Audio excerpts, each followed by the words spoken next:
Hello, ladies and gentlemen. Welcome to Tennis Weekly with Joel, Kim, and Chris. On today's US Open men's final catch-up, Alcaraz triumphs to claim number one ranking, Sinner stumbles in bid for third slam of the season. and Donald Trump delays the final by 30 minutes. Chris, today is the 8th of September, and we are here to catch up on the US Open men's final at Tennis Weekly HQ. There you go. There you have it. Carlos Alcaraz is your men's singles champion at the US Open, winning the trilogy match this season against Jannik Sinner in 4 sets. We're going to be diving into the match. We're going to be talking about Donald Trump's appearance causing havoc in the build-up, the Drake curse as well, living on. We're also going to be looking at some other matches as well, including the men's and women's doubles finals, as well as unveiling our collector set champion. But Chris, we are up early doors in the morning on this beautiful Monday morning, and we're going to be talking about Alcaraz versus Sinner, the trilogy match. It is over. It is over. We've had three. We never had three before. And the result is interesting. You know, they've gone back and forth, which I think a lot of fans like to see, that splitting the slams is probably the best way to appease tennis as well. Indeed. I mean, before we get into the match, we do need to talk about the Donald Trump situation because he made an appearance, surprise appearance, first time since 2015 that apparently Donald Trump has been at Flushing Meadows. And I can't believe how much chaos this caused. Well, I sort of can believe it, but it just wasn't great for the men's final because it delayed proceedings by, according to the ATP, by 50 minutes. What do you make of this? Like, first of all, the president being at the men's final, and then the fact that it just pushed the time slot back and back and back for all the fans. I mean, probably the thing I like least about it is the fact that some fans didn't even get in to watch the first set. That first set was quite quick.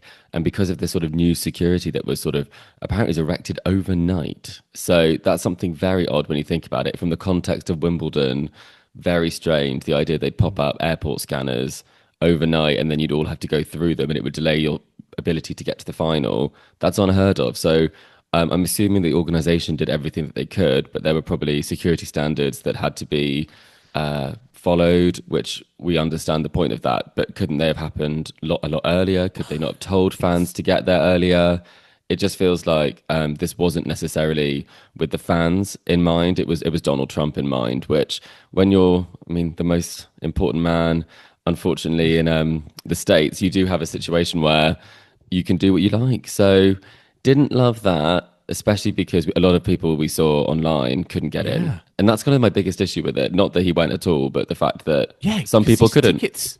These tickets were going for crazy, crazy amounts of money. And when the first point, started and the players had come on court, it didn't really feel like the stadium was even half full. Like I know they delayed by 50 minutes, but it felt like they couldn't really delay it anymore, even though, like, from a fan perspective, you sort of felt like they should have because it was just nowhere near full. And, for Sinner Alcaraz, you want a packed stadium straight from the off. You do. It really is not a good look. Super strange because this is 1v2. These are like the big two following the big three. It doesn't get bigger than this in the biggest stadium in the world. So if you don't have people in there, it does look very empty, unfortunately. And I mean, I'd be absolutely furious if I was a fan. I'd be so disappointed because, as you say, a lot of money, a lot of people, a lot of fans. It is a big shame, but they aren't. One thing I will say, slightly critical of the US Open, is that in between the day session and the night session, if the day session does run over, it is pure chaos and you can't get in anyway. So it might not be just Donald Trump's fault. Those the TV cameras on just like the number of people waiting outside, the number of people leaving. Yeah, it is. It's so messy, isn't it? I feel like there needs to be a better way of sorting it, but at the same time, it's just like how do you get 20,000 people out of the stadium in double quick time And then how do you get 20,000 people Plus in a double quick president. time? Plus a president, exactly. I mean, that Yeah. is the challenge I think they have with the switch over between day and night sessions. And again, I don't know, adding Donald Trump to the mix was, Probably it not sort their of, choice. yeah. And exactly. I mean, I was reading, apparently, if you're kind of wondering, why did this happen? Apparently, it was an invite from Rolex.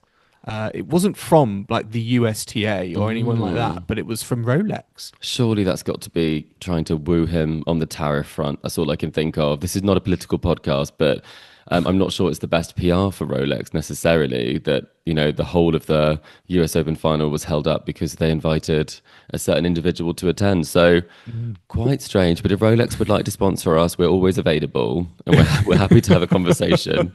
Yeah, he was a host. Sorry, Rolex hosted President Trump at the US Open finals. So yeah, read into that what you will. But let's talk about the tennis. Alcaraz now the US Open 2025 champion, defeating Jannik Sinner in four sets 6-2, 3-6, 6-1, 6-4.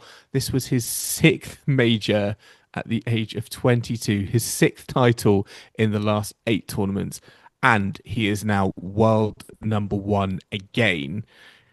Let's start with the match, Chris. What was the story? What was the story of this match over the four sets, and how did Alcaraz usurp Sinner at the US Open in the men's final? Well, I think the big weapon and the big difference between them is the serve. This is such a different situation than what we saw at Mm, Wimbledon, where that serve was not necessarily something that he could rely on in the same way. He was serving, I mean, not badly, but the biggest difference is definitely the fact that he is winning so many more points off it. He's getting more free points off it, and he's actually getting a lot more unreturned serves than he did at Wimbledon. So what I was very impressed by is the fact that throughout the tournament, he's been winning 83% of first serve points, 57% of second serve points. I mean, at certain times, that was like even better than that. In the first set, he won 86% of second serve points. So the serve wow. was huge to getting off to a good start for him. And he pretty much outplayed Sinner in every single category, which is something we're not necessarily used to. I mean, he hit double the number of winners. It just feels like this was an A game Alcaraz, and he was pretty much untouchable. Yeah, I mean, some of the winners in shot making, it was truly on another level, and it does again sort of bed in that theory that when Alcaraz is on, his A game is higher than anyone else's, including Jannik Sinner. I mean, as good as Carlos Alcaraz played, I feel like there is also an argument to say this was a bit of an off day. I don't know what it was, but this was a bit of an off day for Jannik Sinner because, again, if you talk about the serve. Jannik Sinner served 48% first serves in. You were just not going to beat Carlos Alcaraz with statistics like that. You really aren't. And I also think that when you look at the statistics for this match, I mean, he did hit more unforced errors than winners. And it feels a little bit Mm, like what happened actually in that Wimbledon final where Sinner was able to impose his game on Alcaraz. And then Alcaraz's game, I'm not saying it crumbled in that final, it still was competitive. This was also competitive, but not as competitive as that. And then I think it means that you do end up making more errors because you have to go for more because you're thinking, how on earth do I get this ball mm. past Carlos Alcaraz? And if I don't take the initiative, he will. So I think that's something that's very interesting. I think the only sort of thing you can say that's really positive from him is that he took his one and only chance to break Alcaraz. And with it, he took a set. So, Joel, that's giving kind of JPEG losing 4 points on serve in a set and then losing the set 6-4.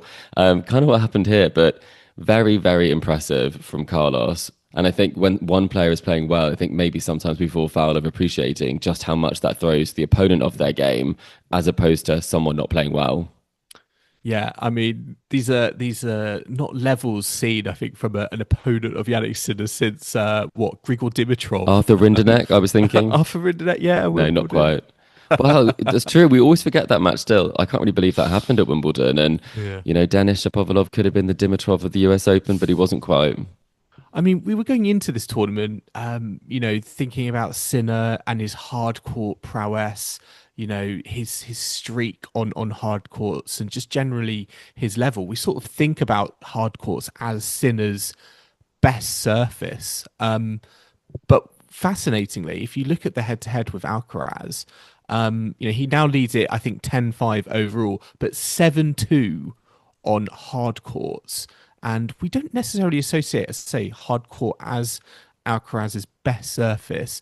I mean, what went wrong for Sinner, given, as I say, his level of dominance? Is this just kind of Carlos Alcaraz again, just playing lights out tennis and Sinner powerless to do anything? Well, on the hard court question, I think this is something that a lot of people had raised prior to this, that despite the fact that Sinner does have this mastery, or prior to this match had mastery of the hard court Grand Slams in recent years, it is a case that Alcaraz did win his first Grand Slam title at the US Open. And on hard courts, as you say, like he has got such a positive head-to-head against him. It does sort of make me think that potentially Alcaraz is a bit more vulnerable to other players on hard courts. But then this matchup, he does much better, potentially on hard courts against Jannik Sinner, because he offers something that maybe opponents don't, and that variety actually might throw off, for example, Jannik Sinner. Whereas I feel like Alcaraz beating him on clay feels like a taller order than beating him on a hard court. So it's one of those stats that you can't quite make sense of, and it does seem like it's very specific to the head-to-head, because although he's, a brilliant hard court, a brilliant on every surface, you would not say that was necessarily his best surface. No, I agree, and it feels like, again, like if you maybe look at Alcaraz's best surface as clay. I mean, Sinner was obviously very, very close to defeating him at the French Open. So I think there's a lot to be said in terms of the Australian Open as well. I was just surfaces. thinking about Alcaraz has never done that well in Australia. So people say like, oh, you shouldn't be surprised by necessarily this result, but he hasn't gone deeper, I believe, than the quarterfinals in Australia. So, I mean, that's not necessarily showing that you are the one to beat on hard courts. I mean, the fact that they've now split the Grand Slams this season two apiece, Alcaraz the world number one again. What does that to say about the state of tennis? You mentioned earlier the big two. Is this season just sort of nailed in? Like, we should just be expecting these guys to play every Grand Slam final for, certainly for that should be the standard now, and it'd be very surprising if we got any other opponent in a Grand Slam final.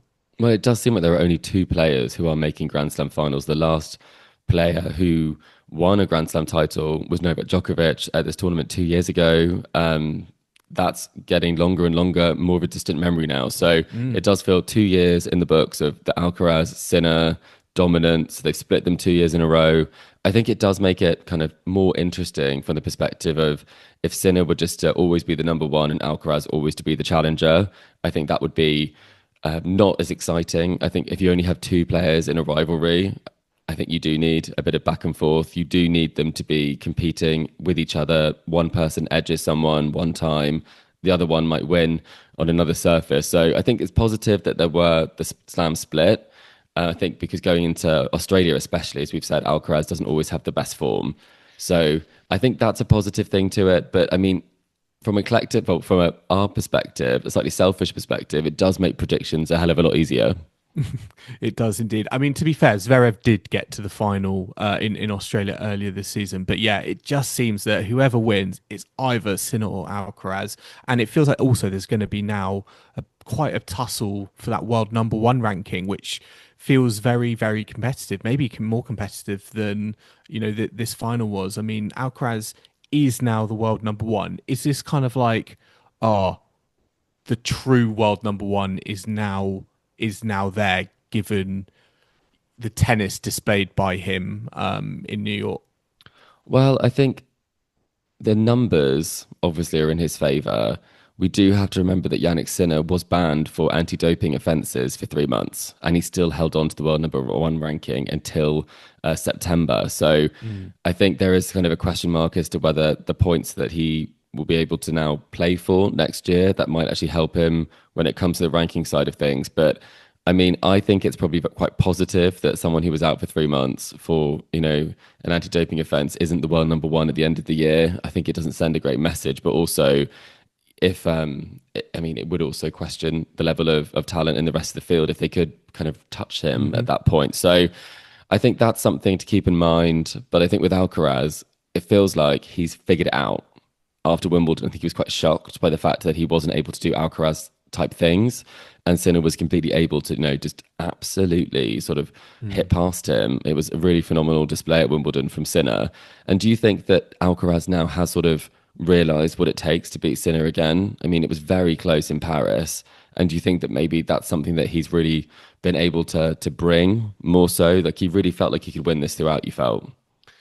Yeah, you did. I mean, he was playing the best tennis throughout the 2 weeks, and his serve was just on fire. I do think now, Sinner has a bit more to prove in their rivalry because, for me, when I see Alcaraz step on the court and play at this level, it doesn't feel like Sinner necessarily has an answer to it.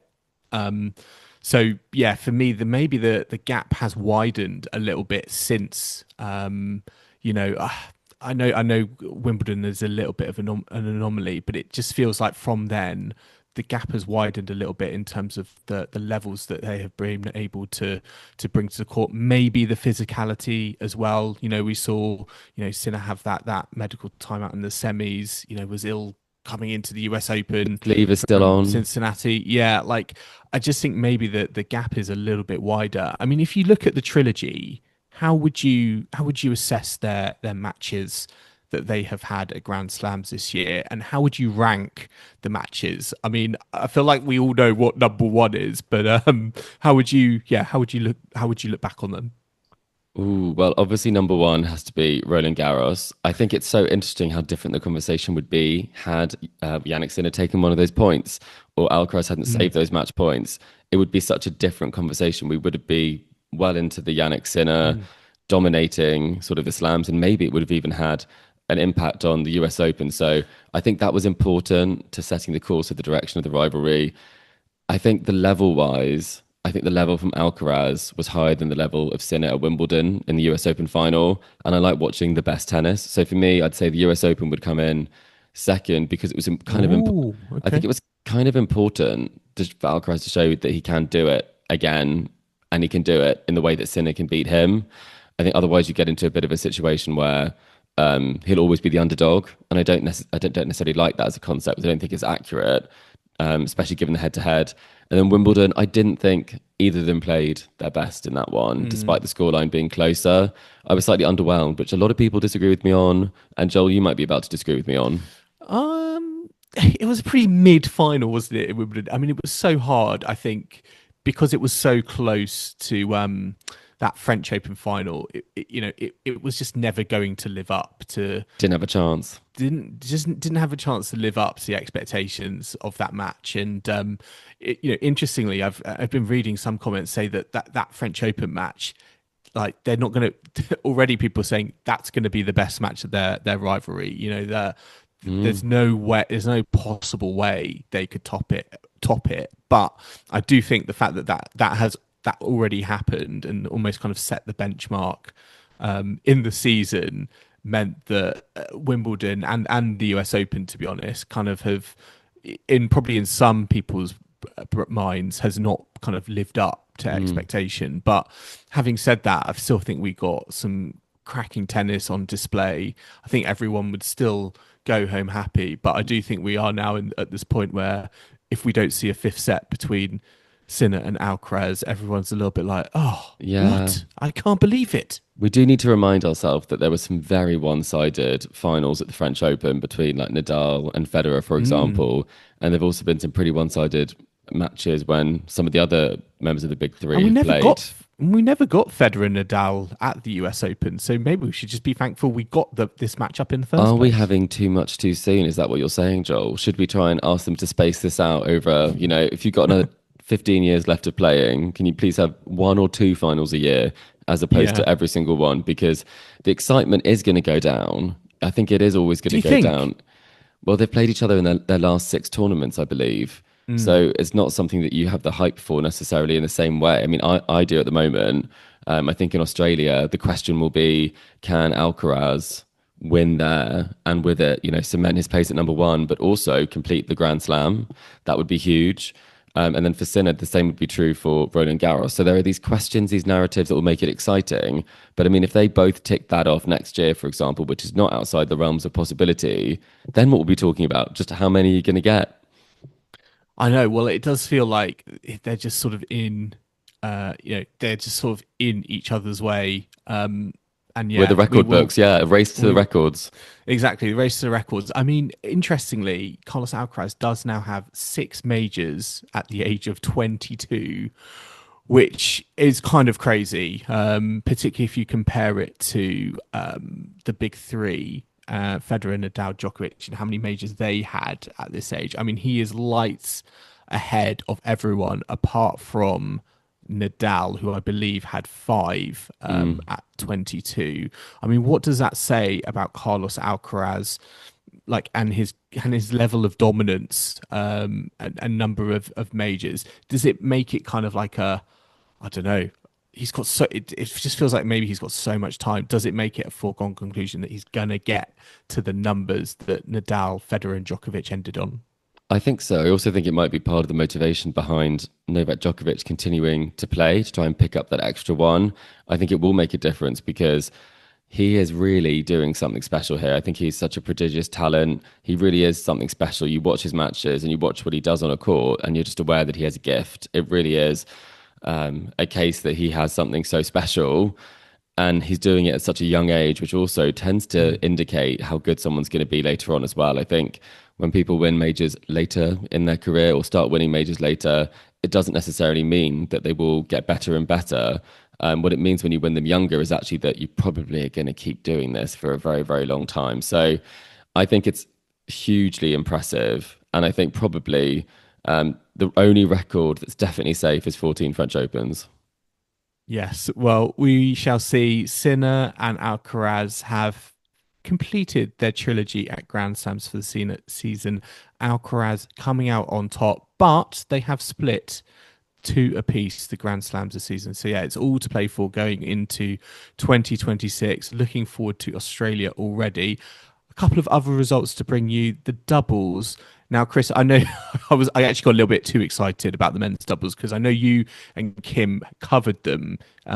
We didn't want to bring up the British disappointment again, Yeah, Joel. I know it's a little bit sad. Right, okay, we're going to park that for one side. If you really want to listen to what we have to say on the men's doubles, listen to Kim and Chris in our previous. Yeah, if you're episode. Spanish or Argentinian, it might be for you. But we do need to talk about Gabby Dabrowski and Erin Routliffe winning the US Open Women's Doubles Championships, defeating Siniakova and Townsend straight sets 6-4, 6-4. They were seeded third. They've now become second time champions in 3 years. Great result for Dabrowski and Routliffe. Perhaps one we were not expecting. I sort of felt like with the levels that Siniakova and Townsend had displayed that they were going to go on and win this.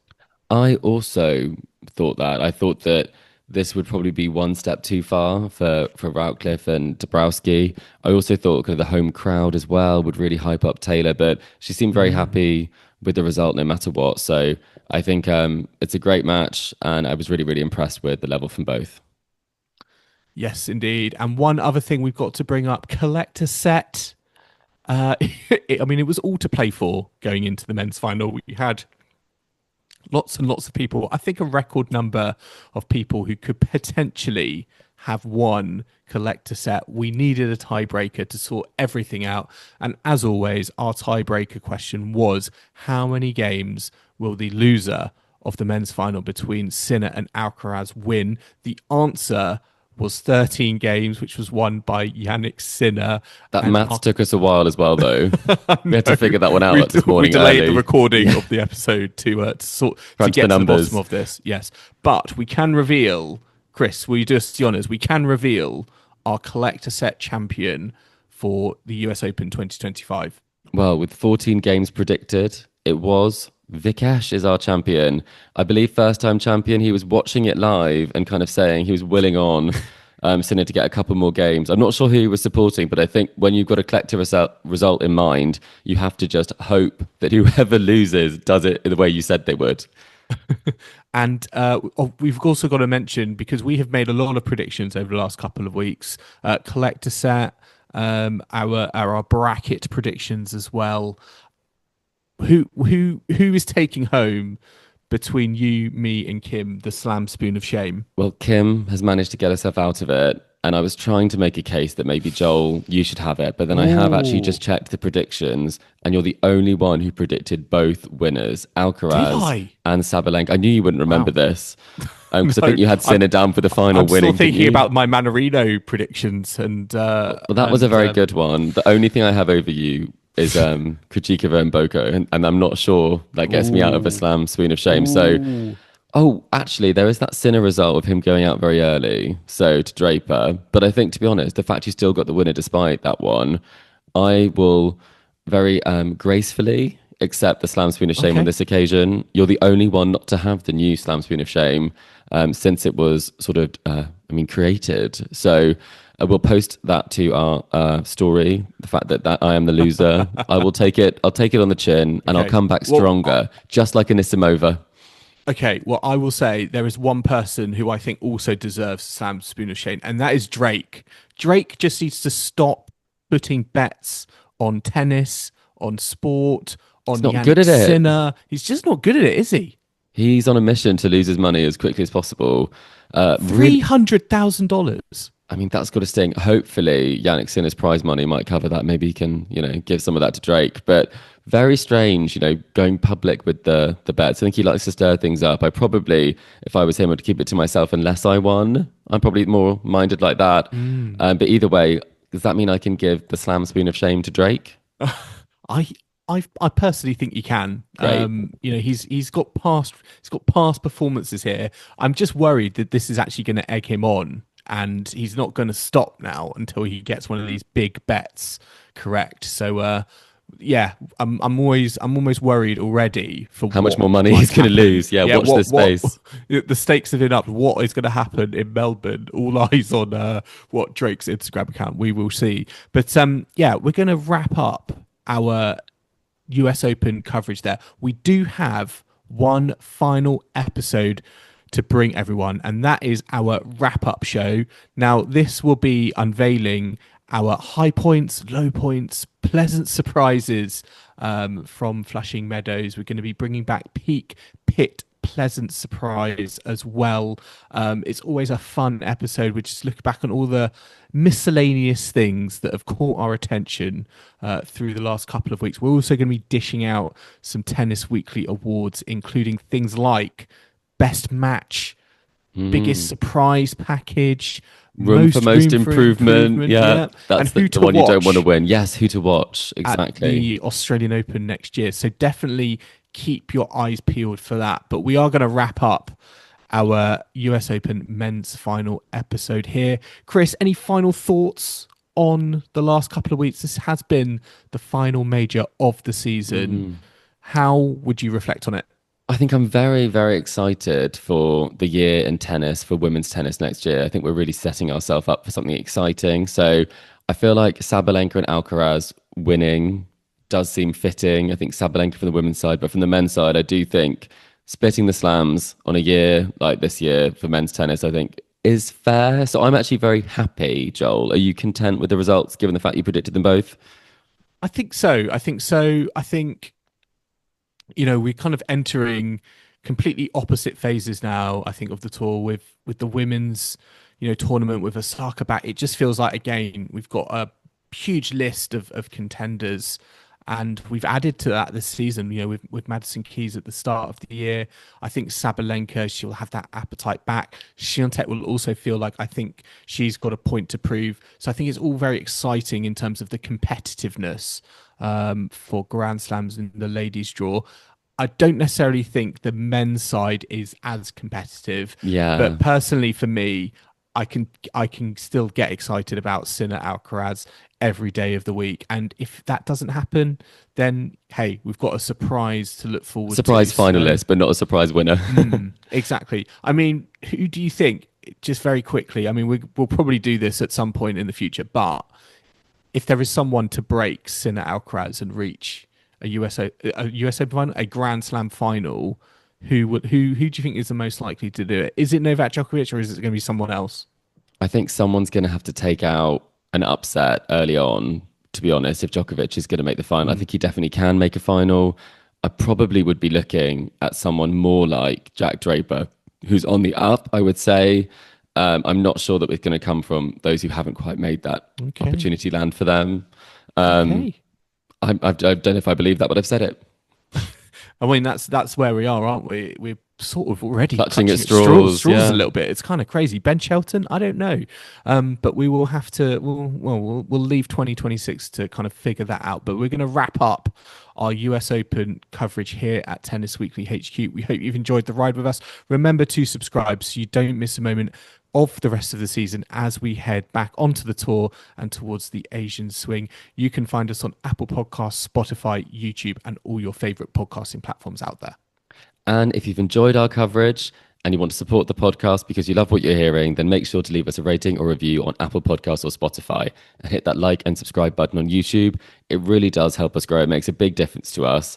And you can also make a big difference to us by following us on social media. We're on Facebook, Instagram, TikTok, X, and Threads. The handle for all of those is Tennis Weekly Pod. And if you'd like to get in touch with the show, the mailbag will be returning after the US Open, and that's tennisweeklypod@gmail.com, or visit our website, tennisweekly.co.uk. And we'll be back for our US Open wrap up show. So do watch out for that. But until then, it's goodbye from Chris. Goodbye. And it's goodbye from me. Thanks for listening, and we'll catch you next time on Tennis Weekly.